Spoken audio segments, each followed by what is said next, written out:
Нарын шаарындагы Арстанбек Буйлашуулу атындагы номер 8 орто мектеби. Кыргыз тили мугалими Жусупбекова Тинатин. Кыргыз тили сабагы 6 класстар үчүн. Саламатсыңарбы окуучулар? Кыргыз тили сабагыбызды баштайбыз. Бүгүнкү биздин силер менен өтө турган темабыз сөздөрдү ташмалдоонун эрежелери. Сабактын максаты. Бүгүн балдар сабактын жүрүшүндө сөздөрдү ташмалдоо эрежелерин биле аласыңар. Ал эрежелерди колдонуп, сөздөрдү туура ташмалдайсыңар.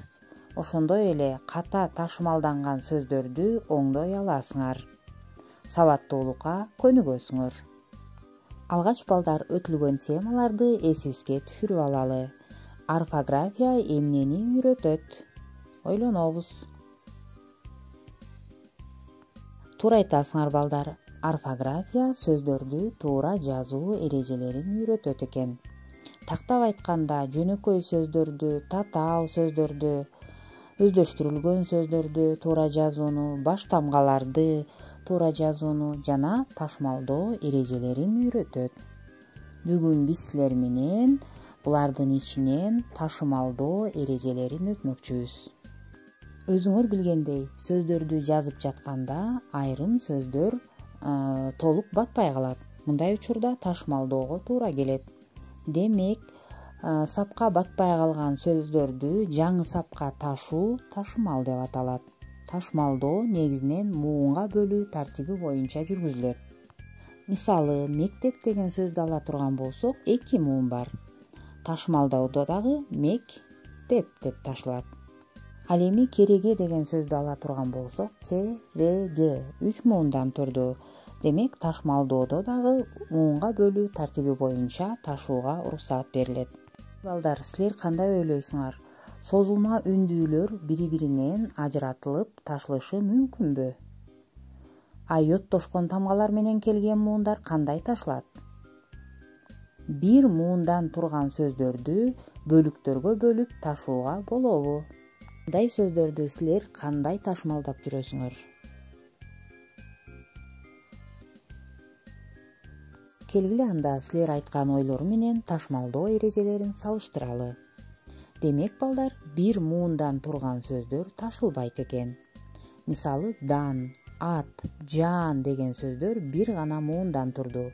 Буларды бөлүп ташууга болбойт. Ал эми балдар, созулма үндүүлөр бир гана муунду түзөт. Ошол себептен алар бири-биринен ажыратылып ташылбайт. Мисалы үчүн, туура. Бул жерде турган созулма ууну 2ге бөлүүгө болбойт. Демек, туура деп ташылат. 3-чү эреже. Жалгыз тамга, мейли ал муунду түзгөн болсо дагы, жаңы сапка да ташылбайт жана мурунку сапта да жалгыз калбайт. Мисалы, адам, эже деген сөздөр.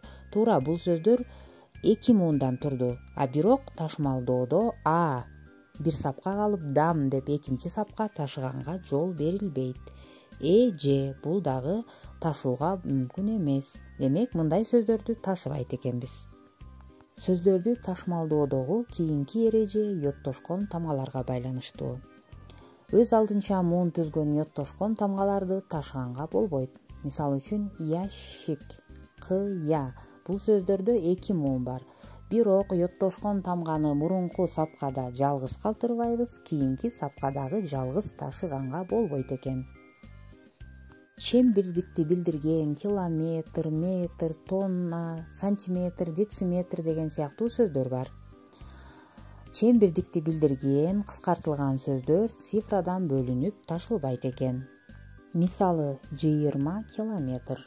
20 деген сөздү мурунку сапка таштап, километрди жаңы сапка өзүнчө ташыбайбыз. Цифрасы менен чогуу чембирдикти билдирген сөз бирге ташылат экен. Ошондой эле кыргыз тилинде кыскартылган сөздөрдү мейли ал тамгасынан кыскарабы же муунунан кыскарган сөзбү өзүнчө бөлүп ташыганга болбойт. Бу Бириккен Улуттар Уюму тамгаларын бөлүп ташыганга болбойт. Филфак бул муундан кыскарган сөз. Мындай сөздөрдү дагы ташмалдабайт экенбиз. Кийинки эреже бул баш тамгаларынан кыскартылган адам аттары. Аларды фамилиядан бөлүп ташыганга болбойт. Мисалы үчүн Сапаров деп туруп, анын атын жана атасынын атын жаңы сапка жалгыз ташыбайбыз. Кыргыз тилинде айрым өздөштүрүлгөн сөздөрдө ажыратуу жана ичкертүү белгилери катышкан сөздөр бар. Мындай сөздөр кантип ташылат? Ичкертүү, ажыратуу белгилери өзүнөн мурунку үнсүз тыбыштан бөлүнүп ташылбайт. Мисалы, подъезд деген сөздү ала турган болсок, бул жердеги ажыратуу белгиси өзүнөн мурда келген үнсүз менен чогуу подъезд болуп ташылышы керек.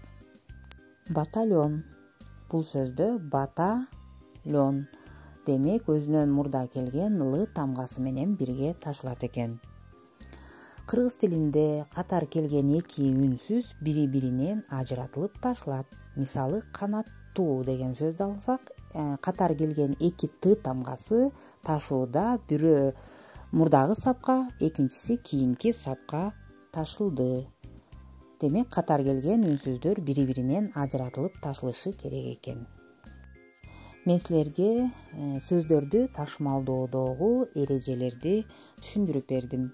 Эми ушул эрежелерди колдонуп тапшырмаларды аткаралы. Силер менен аткара турчу биринчи тапшырмабыз. Мен силерге ката ташылган сөздөрдү берем.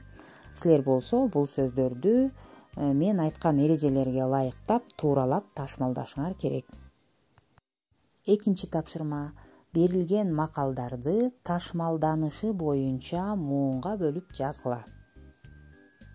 Убактыбызда соңуна чыгып келе жатат, ошол себептен сабагыбызды жыйынтыктайлы. Бүгүн балдар силер ташмалдоо эрежелерин биле алдыңар. Ташмалдоо эрежелерине таянып сөздөрдү туура ташмалдап, ката ташмалданган сөздөрдү оңдой алдыңар. Ошондой эле туура жазууга көнүктүңөр. Эми балдар үйдөн 231 көнүгүүдөгү кара тамга менен басылган сөздөрдү ташмалдап келесиңер. Сабагыбыз соңуна чыкты. Саламатта калгыла балдар.